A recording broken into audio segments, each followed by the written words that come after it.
Hoje o nosso culto de doutrina, culto de ensino. 1 Pedro capítulo 4, a partir do versículo 7, diz assim: Mas já está próximo o fim de todas as coisas. Portanto, tende bom senso e estai alertas em oração. Antes de tudo, tende profundo amor uns para com os outros, porque o amor cobre um grande número de pecados. Sede hospitaleiros uns para com os outros, sem vos queixar. Servi uns aos outros, conforme o dom que há em cada um, como bons administradores da multiforme graça de Deus. Se alguém fale como quem comunica as palavras de Deus.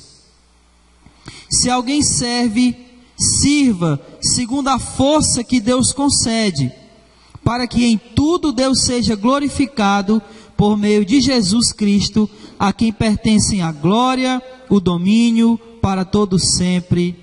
Amém. Senhor, em nome de Jesus, derrama sobre nós, Senhor, a Tua graça, a Tua misericórdia, o Teu amor. Derrama sobre nós, Senhor, toda a Tua bondade, todo o Teu cuidado, que seja colocado sobre as nossas vidas. Te agradecemos pelo privilégio de estarmos aqui hoje, para Te prestar um culto, e para aprender mais acerca da Tua palavra, Senhor. Obrigado pelo dia que se iniciou hoje, pela chuva que caiu. Obrigado pela vida, pela saúde. Obrigado pelas lutas que nós temos enfrentado, porque são nelas que nós crescemos para a glória do Teu nome. Obrigado por toda a tribulação, por toda a angústia, pelo coração muitas vezes pesado. Mas obrigado também, Senhor, por nos fazer sentir o Teu cuidado, por nos fazer sentir a Tua mão, nos guiando, nos protegendo, nos livrando do mal. Obrigado, Senhor, por nos fazer firmes na fé. Mesmo que muitas vezes nós venhamos a vacilar na fé, mesmo que muitas vezes nós venhamos a nos enfraquecermos, mas nós temos a convicção de que o Senhor nos guia, de que o Senhor nos fortalece, de que o Senhor cuida de cada um de nós. Por isso que nesse momento nós Te agradecemos, Senhor, por esse privilégio que o Senhor sempre nos dá, de estarmos reunidos em Teu nome, como Teu povo. Isso é um privilégio para nós, que não éramos povo nenhum, Senhor. Muito obrigado, Pai. Que nesse momento, o louvor que iremos entoar, venha Te glorificar, venha honrar o Teu nome como é devido. Que possamos Te adorar através desse louvor, como o Senhor merece ser adorado. Em nome de Jesus. Em nome de Jesus. Amém. Fiquemos de pé e vamos cantar ao Senhor. Louvemos ao nosso Deus, digno de glória e louvores. Declare: levantemos nossas mãos, Te adoramos, ó Senhor, digno de glória e louvores e aleluia. Levantemos nossas mãos, Te adoramos, ó Senhor, porque grande és Tu,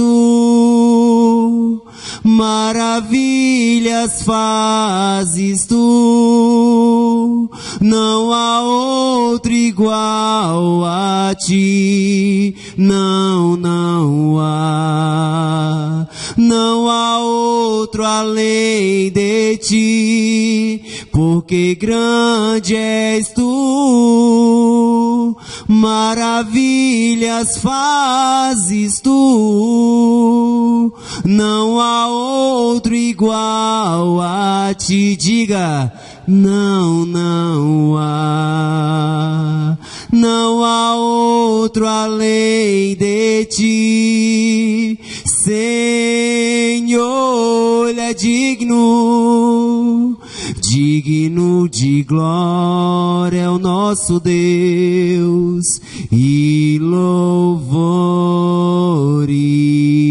Erga suas mãos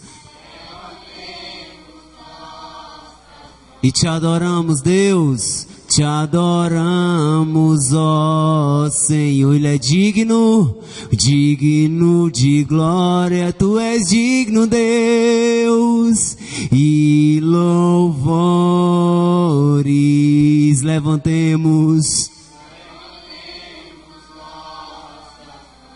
te adoramos, ó Senhor, porque grande és tu, maravilhas fazes tu, não há outro igual a ti, não há, não existe, não há outro além de ti, porque grande és tu, maravilhas fazes tu, não há outro igual a ti, não há, não há outro além de ti, Senhor.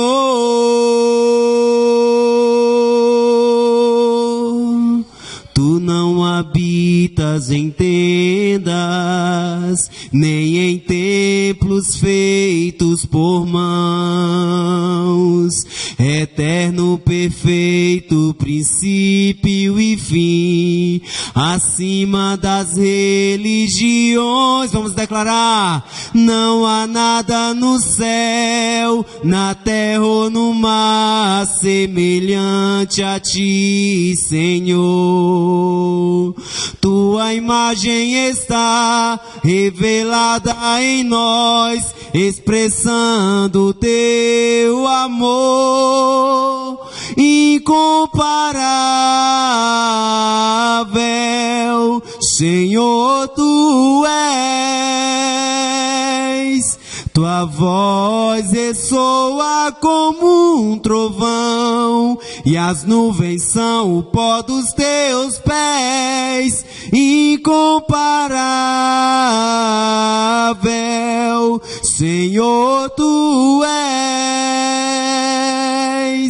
Minha alma está apegada a ti, Senhor, incomparável és. Minha alma está apegada a ti, Senhor, incomparável és. Aleluia. Pode sentar, amados.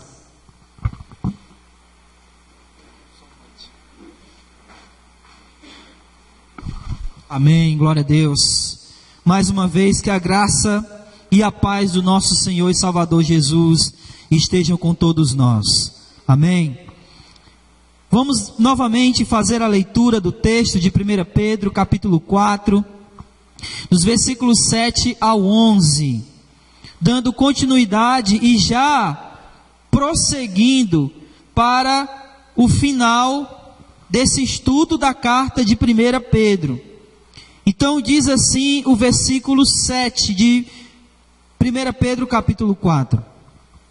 Mas já está próximo o fim de todas as coisas. Portanto, tende bom senso e estai alertas em oração. Antes de tudo, tende profundo amor uns para com os outros, porque o amor cobre grande número de pecados. Sede hospitaleiros uns para com os outros, sem vos queixar. Servi uns aos outros conforme o dom que cada um recebeu, como bons administradores da multiforme graça de Deus. Se alguém fala, fale como quem comunica palavras de Deus. Se alguém serve, sirva segundo a força que Deus concede, para que em tudo Deus seja glorificado por meio de Jesus Cristo, a quem pertencem a glória, o domínio para todos sempre. Amém. Vamos orar mais uma vez. Senhor, nós mais uma vez queremos te dar graça, e nesse momento que iremos ouvir a tua palavra, aprender da tua palavra, o que nós queremos clamar ao Senhor, pedir ao Senhor, como sempre fazemos, é que o Senhor prepare o nosso coração para a tua palavra, que ela queime em nosso coração, que ela venha arder como chama, acendendo novamente o fogo, a chama que arde em nosso peito, nos trazendo novamente vida, uma vida espiritual, nos alimentando espiritualmente para vivenciarmos essa vida espiritual. E não apenas, Senhor, aqui nesse lugar, mas que a tua palavra penetre no nosso coração de uma maneira tão poderosa que aonde quer que estejamos, possamos vivenciá-la, Senhor. Não apenas aqui, mas aonde o nosso pé andar, aonde os nossos pensamentos forem, aonde o nosso corpo estiver, que possamos vivenciar a tua palavra poderosa, Senhor. Nos ajuda para que nessa noite possamos aprendê-la, para que possamos ouvi-la, para que possamos compreendê-la, e ao sairmos daqui, possamos praticá-la. Em nome de Jesus. Essa é a nossa oração, e desde já te agradecemos. Amém, Senhor. Nós estamos aqui, irmãos, nos encaminhando para o final da carta de 1 Pedro. Estamos chegando já no final da carta. Iniciamos o capítulo 4 na semana passada. Iremos dar prosseguimento aqui e provavelmente até o final do próximo mês estaremos encerrando a carta de 1 Pedro. E em se aproximando do final da carta, já de Pedro ter dado muitas instruções desde o começo da carta até aqui, instruções essas como que os irmãos permanecessem na fé, que os irmãos enfrentassem perseguições, sofrimentos, tribulações, sem contudo abandonar a fé. Nós chegamos até aqui, no final, e ele vai aqui começar a nos dar instruções finais acerca de tudo aquilo que ele já falou até agora. E agora ele vai começar falando, como a gente está começando o final, ele vai começar a falar do final de todas as coisas. Ele vai começar a instruir acerca do fim de tudo, e não apenas isso. Não apenas ele vai nos instruir acerca do fim, mas ele vai nos instruir como nos comportar mediante a esse fim que está chegando. Por isso que no versículo 7, ele começa dizendo o seguinte. Acompanha aí, versículo 7. Ele diz assim: mas já está próximo o quê? O fim. O fim de quê?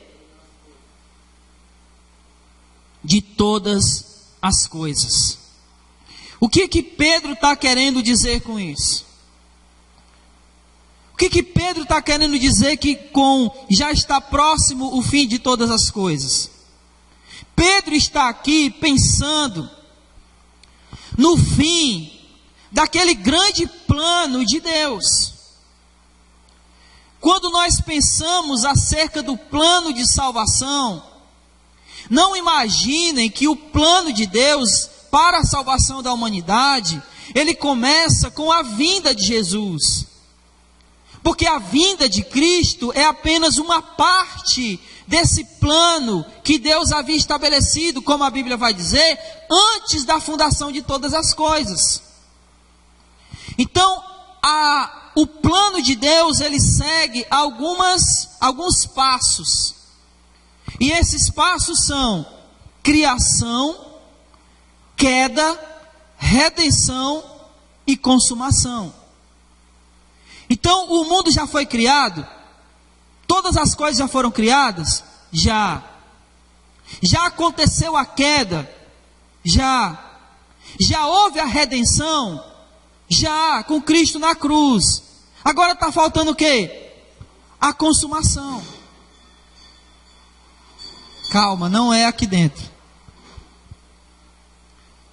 Só está faltando a consumação, que irá acontecer na volta de Jesus. Quando ele vier, como diz lá em Mateus, quando ele vier nas nuvens e arrebatar para si mesmo a sua igreja, aí haverá a consumação de todas as coisas. E o que Pedro está aqui dizendo, o que Pedro está nos fazendo contemplar, imaginar e pensar, é que esse fim está próximo. Está se aproximando o fim de todas as coisas. Está se aproximando o final daquele plano que Deus havia estabelecido antes da fundação do mundo. Esse plano está para se consumar. Esse fim está para acontecer. E é exatamente sobre isso que Pedro está dizendo. O que ele está alertando aos seus leitores originais e consequentemente todos aqueles que leram depois deles, incluindo a gente, é que está quase acabando. O nosso tempo aqui nessa terra, as coisas como nós a conhecemos, elas estão chegando ao fim. E parece que Pedro, ele está fazendo isso para que os seus leitores contemplem essa realidade. Pensem nessa realidade. O engraçado aqui, não sei se por isso, mas às vezes as tribulações, elas nos fazem esquecer um pouco dessa realidade.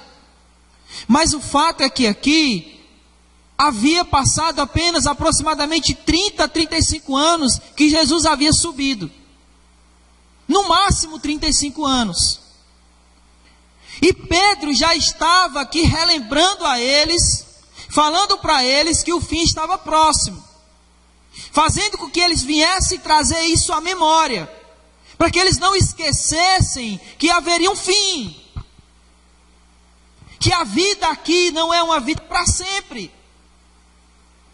Que muito embora eles estivessem sofrendo, esse sofrimento não seria eterno. Muito embora eles fossem perseguidos, essa perseguição não duraria muito. Porque o fim estava próximo. Assim como está hoje para nós. Só que se em 30 anos, aproximadamente, já era algo que aqueles irmãos, por causa do que eles passavam, eles poderiam estar esquecendo. Imagine hoje, 2000 anos depois da ascensão de Cristo, quantas vezes nós paramos para pensar, Cristo pode voltar agora, Cristo pode soar a trombeta, as nuvens, os céus se abrirem, Cristo descer e a sua igreja subir. O que Pedro está aqui trazendo à tona para nós é que essa realidade é uma realidade que pode acontecer a qualquer segundo. Por isso que ele fala, está próximo o fim de tudo. Isso não pode sair da nossa mente. Isso não pode ser uma realidade da qual eu me esqueça. Porque a nossa vida, ela gira em torno disso também. De que aqui nós estamos de passagem. De que nós não estamos aqui para nos estabelecermos para a eternidade. A realidade do fim tem que ser uma coisa que nós contemplamos todo dia. E que ele pode acontecer a qualquer minuto. Quando nós pensamos isso, preste atenção. Quando nós pensamos que o fim pode ser a qualquer hora, e que ele está mais próximo do que nós imaginamos, parece que aquilo que a gente considerava importante fica supérfluo. Quer ver uma coisa? Vamos supor que você está desempregado. Só uma suposição. E aí você está desesperado por causa disso. Isso é a coisa mais importante da sua vida hoje. Pelo menos você acha. E aí quando você pensa, mas espera aí, tudo pode se acabar amanhã ou hoje. Então o que é mais importante? A minha vida com Deus ou a minha falta de trabalho?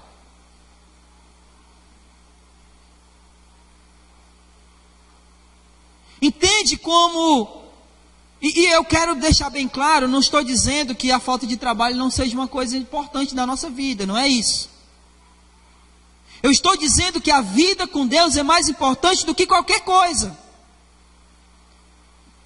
E quando nós vivemos uma vida contemplando que as coisas podem acabar a qualquer momento, as outras coisas daqui se tornam supérfluas para nós. Se torna em segundo plano. O que importa se eu estou doente, se Cristo vai voltar amanhã. O que importa se alguém está sofrendo, se tudo isso vai acabar.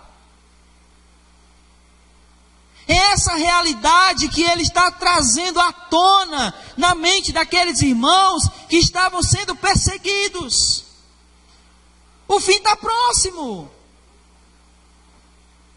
Então, se o fim está próximo, o que é uma perseguição? O que é uma tribulação? O que é um sofrimento? Já que daqui a pouco nada disso vai ter mais. Por isso ele fala isso no começo do versículo 7. Mas já está próximo o fim de todas as coisas. Portanto o quê? Portanto, o quê? Tenham bom senso. Tenham bom senso.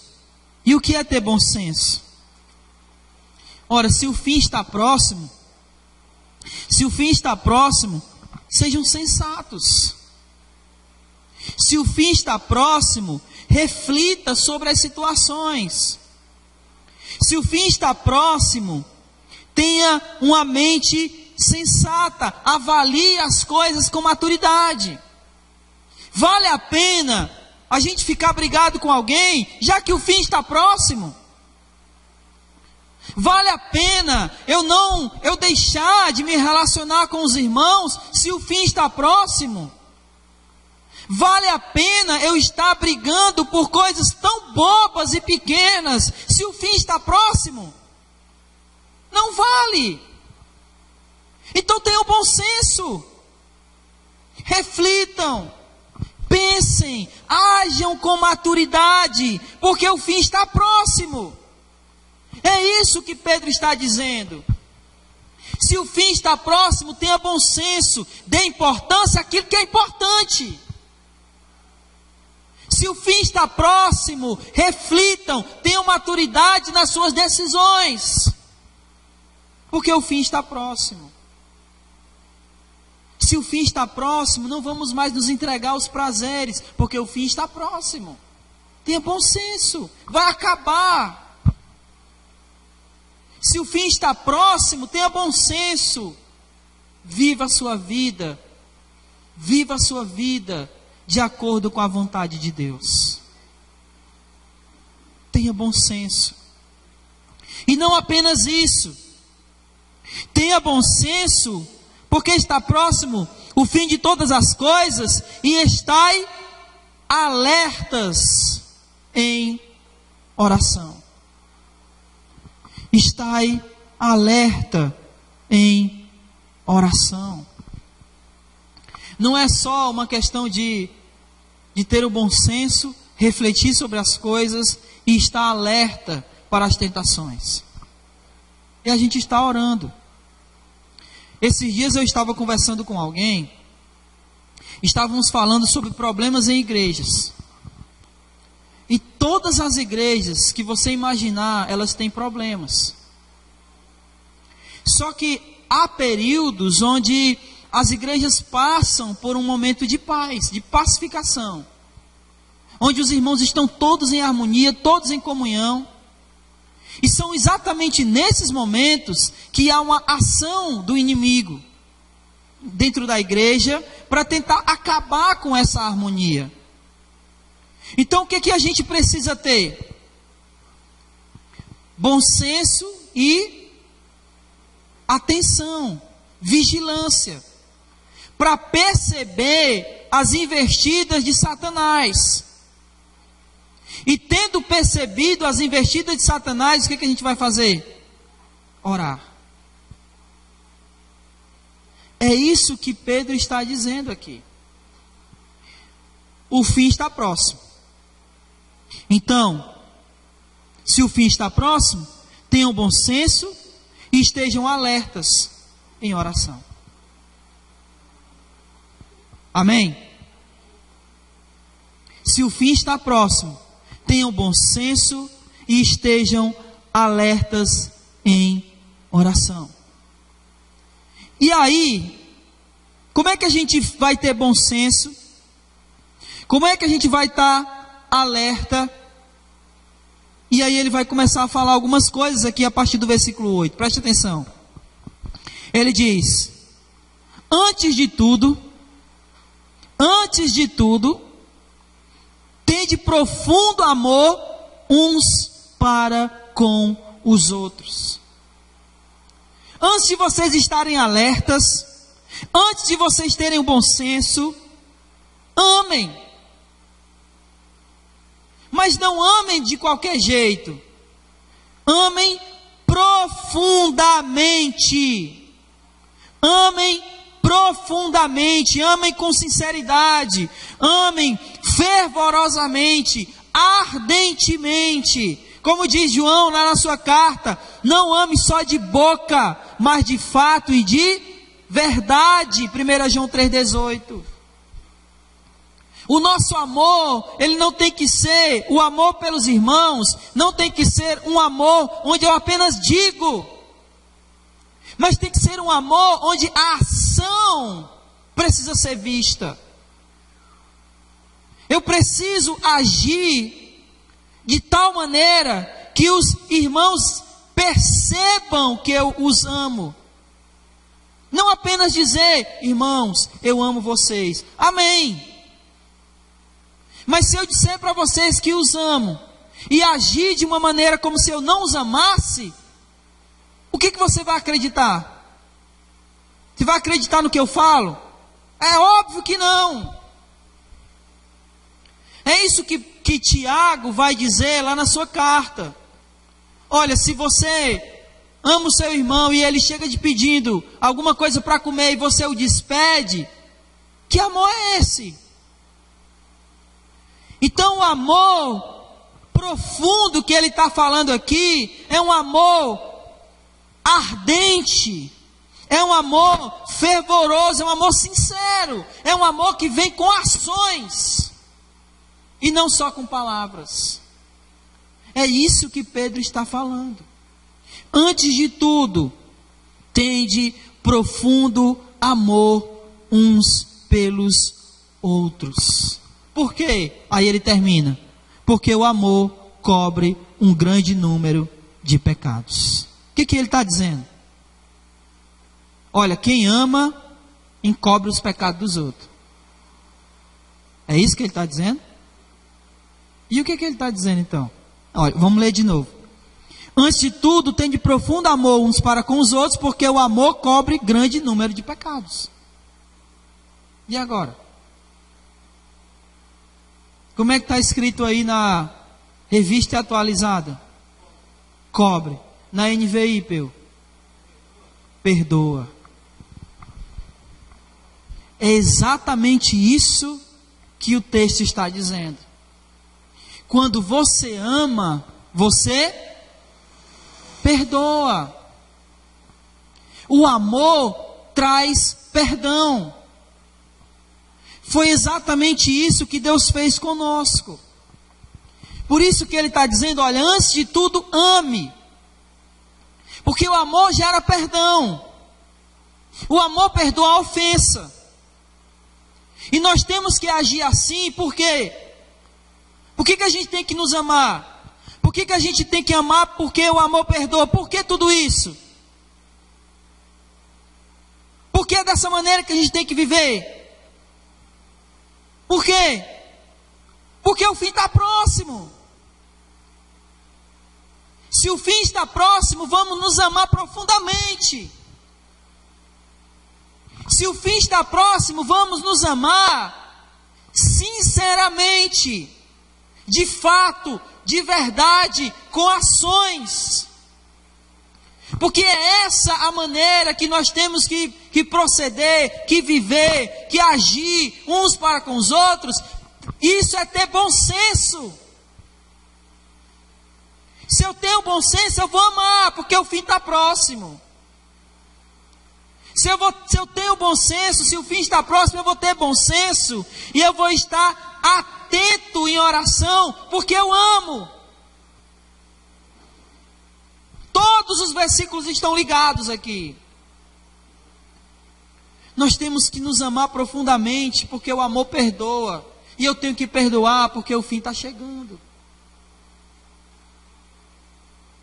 E quando chegarmos nesse fim, e se nós não amarmos e por consequência não perdoarmos, não seremos perdoados. É esse alerta que Pedro está trazendo para os seus ouvintes e consequentemente para nós. Todas as coisas estão chegando ao fim. Então vamos ter bom senso. Vale a pena não amar? Vale a pena não perdoar? Tenhamos bom senso.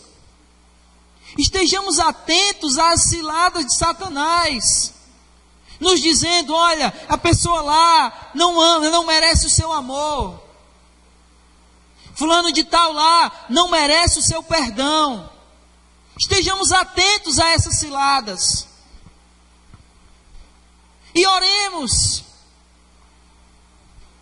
Porque o amor, ele traz perdão.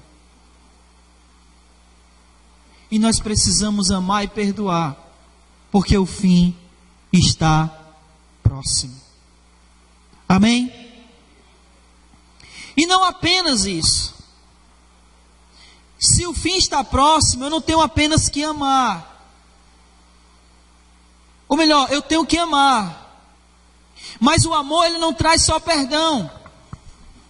O amor, ele traz uma outra coisa, uma outra consequência, que está no versículo 9, ele diz: sede hospitaleiros uns para com os outros, sem vos queixar. O amor trata bem.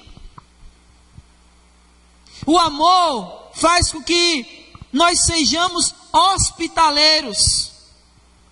Pessoas que recebem as outras bem. E o contexto aqui sugere que ele está falando de alguém que vai se hospedar na sua casa. E não apenas ele vai passar um dia, pelo que ele diz aqui, sem vos queixar, então ele está falando de pessoas que vai passar muito tempo lá. E pessoas que ficam lá e você começa a se queixar porque ele está lá há muito tempo. A palavra queixa aqui, ela poderia ser traduzida para murmuração. Talvez em algumas traduções tragam a palavra murmurar. Mas eu queria trazer ou aplicar essa realidade para o nosso culto público. Como eu disse para vocês, ele está falando de alguém que recebe alguém em casa. Mas me permitam transferir isso para o nosso culto. Como nós recebemos as pessoas que chegam aqui? De que maneira nós as recepcionamos? Será que nós somos pessoas hospitaleiras com aqueles que estão vindo aqui? Será que nós as acomodamos bem? As recebemos bem? Fazemos com que elas se sintam receptivas?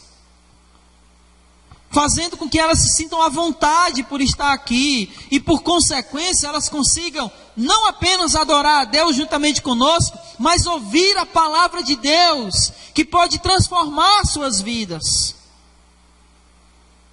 E nós temos que agir com bom senso, recepcionar bem as pessoas, recebê-las. Por quê? Porque o fim está próximo. O fim está próximo. E nós não podemos perder essas oportunidades. E temos que tratar bem as pessoas, recebê-las bem, para que elas possam ouvir dessa palavra. Essa palavra que um dia nos libertou do império das trevas. Que elas possam ouvi-la e serem libertas do império das trevas, assim como nós fomos. Amém? Mas o amor do qual nós amamos, ele também tem que trazer uma outra coisa, versículo 10. O amor não apenas perdoa pecados, o amor não apenas trata bem, mas o amor também serve. Servir uns aos outros conforme o dom que cada um recebeu. O amor serve. O amor pratica um serviço. O amor faz de você um servo. Um servo de quem? Primeiramente de Deus. E em segundo lugar, um servo do seu irmão. Você é alguém que serve a outros. Eu estou aqui para servir vocês. E ser servido por vocês. E nós juntos servindo, como ele está dizendo aqui, uns aos outros. Essa é a nossa função como corpo. A Bíblia usa essa metáfora do corpo. A não ser que tenha alguma alma sentada nessas cadeiras, todos nós temos corpos. Não é verdade? Fica com medo não, vale. E se temos corpos, o nosso corpo tem membros. Não é verdade? E esses membros precisam uns dos outros. Usando essa metáfora do corpo, preste atenção que como o corpo, os membros do corpo servem uns aos outros, usando essa metáfora do corpo, imagine, pense você no seu corpo, quando você está tomando banho. Como cada membro do seu corpo serve o outro. As suas mãos, os seus pés trabalham na limpeza do corpo. As unhas. E por aí vai. O corpo se serve. Os membros vão servindo um ao outro nessa limpeza. Então é nesse sentido que nós temos que nos servir como membros do mesmo corpo. Era impossível, olha só, é muito interessante ele falar isso, porque preste atenção, você conseguiria pegar um sabonete com o pé, e pegar com o pé e passar o sabonete no seu corpo, consegue? Consegue ou não consegue? Não. Para isso você precisa de quê? Das mãos. E nesse caso, a função da mão é pegar. Assim como a função do pé se mantém em pé. Nos dá o equilíbrio. Olha o que ele diz aqui no versículo 10. Servi uns aos outros conforme o dom que cada um recebeu. Cada um tem um dom. Assim como cada membro do nosso corpo tem uma função. E serve ao corpo de acordo com aquela função que ela tem. Todos nós temos dons. E devemos servir uns aos outros, devemos servir nesse corpo conforme o dom que cada um de nós tem. Esse é o sentido, porque isso é a demonstração do amor. O meu dom é pregar. Eu sirvo vocês com esse dom que eu tenho. O meu dom é ensinar. Eu sirvo vocês com esse dom de ensinar. E vocês têm outros dons e vão me servir de acordo com o dom que você tem. Talvez o seu dom seja de perguntar. E vai me ajudar a estudar mais. Perguntar. Mas o fato, irmãos, é que todos nós temos um dom. Se estamos usando ele ou não, é outra história. Mas a questão é que nós devemos usar. E usar esse dom para servir um ao outro. Porque a igreja precisa se edificar, a igreja precisa se servir. E ela vai fazer isso de acordo com o dom que cada um tem. E preste atenção, talvez você esteja dizendo o seguinte: olha, mas eu não tenho dom. Não existe isso. Ele termina dizendo o seguinte: olha, sejam bons administradores, como bons administradores da multiforme graça de Deus. Multiforme, muitos. Não é só um tipo de dom, são vários. É multiforme graça, é multiforme dons. Então você precisa usar, perceber esse dom que você tem e usá-lo. Talvez o seu dom seja de incentivo. Então incentive. Talvez o seu dom seja de fazer com que o irmão seja fortalecido na fé. Palavras de encorajamento. Encoraje na fé, na palavra.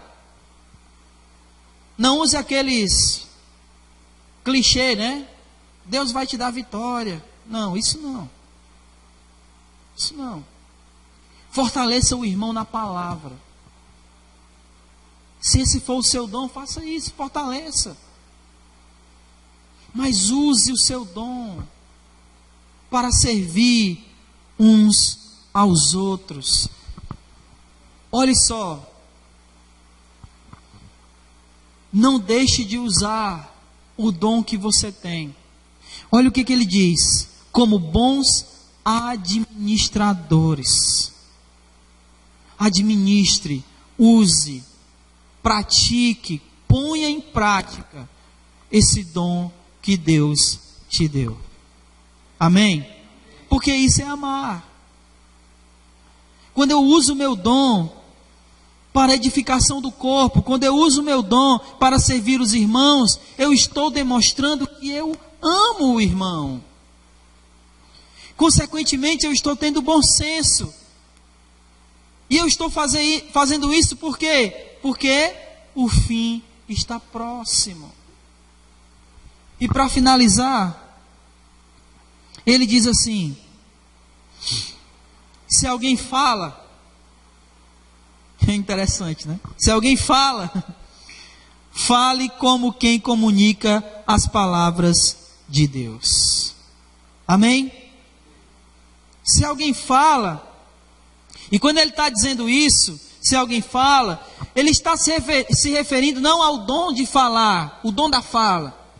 E não apenas ele está se referindo ao falar no sentido de pregar, a pregação pública, como eu estou fazendo aqui.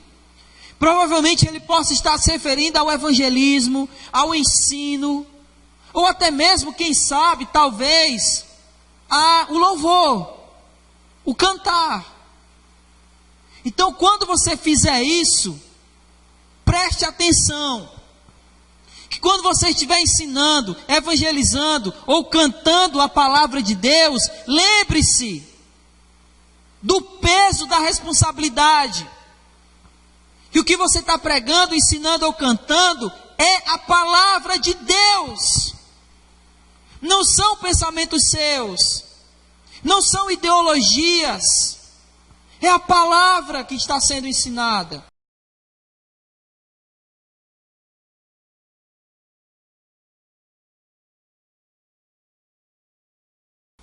Não é como a gente falar no sentido de tratar alguém bem, né? Não é esse o sentido. Quando ele fala, se alguém fala como se comunicasse palavras de Deus, ele está realmente falando do ensino do Evangelho. É isso que ele está dizendo. Olha, saiba que quando você ensina, quando você prega, ou até mesmo, quem sabe, quando você canta,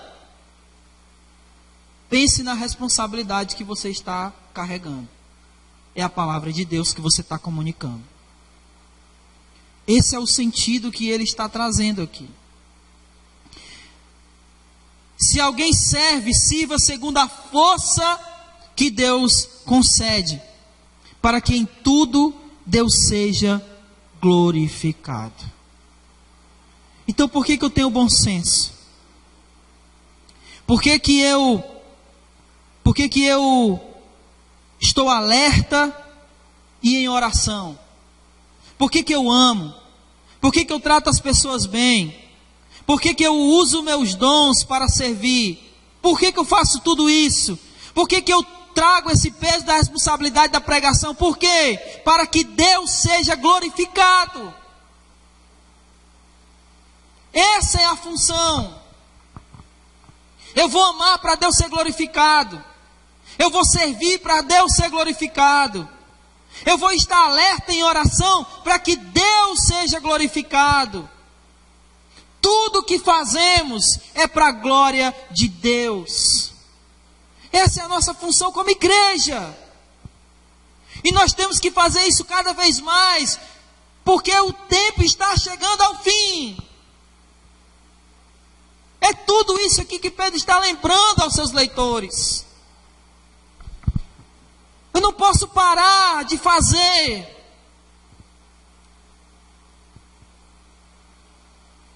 Vocês já assistiram a Lista de Schindler?